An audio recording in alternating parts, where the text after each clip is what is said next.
we have Melissa here with us today.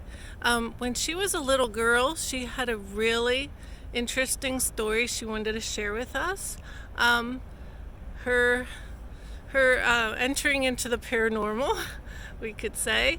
Let's start at the beginning, Melissa. How old were you? And then tell us your story. I was about 7 years old. It was my grandmother. I was very close to her. We lived right next door. I was with her every day. I'd stay with her at night. She was 52. She got sick, was in the hospital for a while. So they asked her what her last wish would be, and she wanted to come home. So she was in the hospital, and then she knew she was going to die, right? So what happened? So she knew she was going to die, so she wanted to come home. She had 7 kids, the youngest being 15. So she wanted to come home to her kids.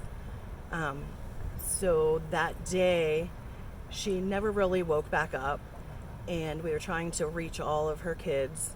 2 of my uncles had worked together, and they couldn't reach them for hours.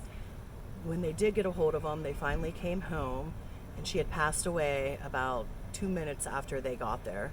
But she made sure all of her children were there.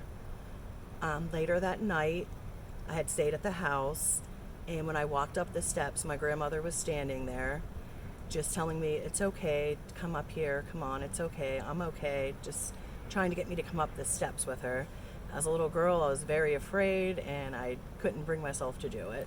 Now, all these years later, you remember it like it was yesterday? Yeah, I remember every detail of it, what she looked like.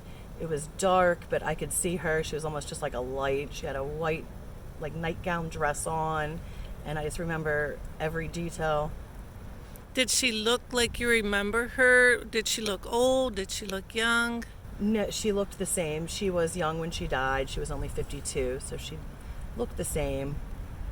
And then you recognized her voice. Did you hear it in your head or in your ears? I saw her and I heard her in my ears. I heard her. I saw her. Okay, that was wonderful. Well, thank you for sharing.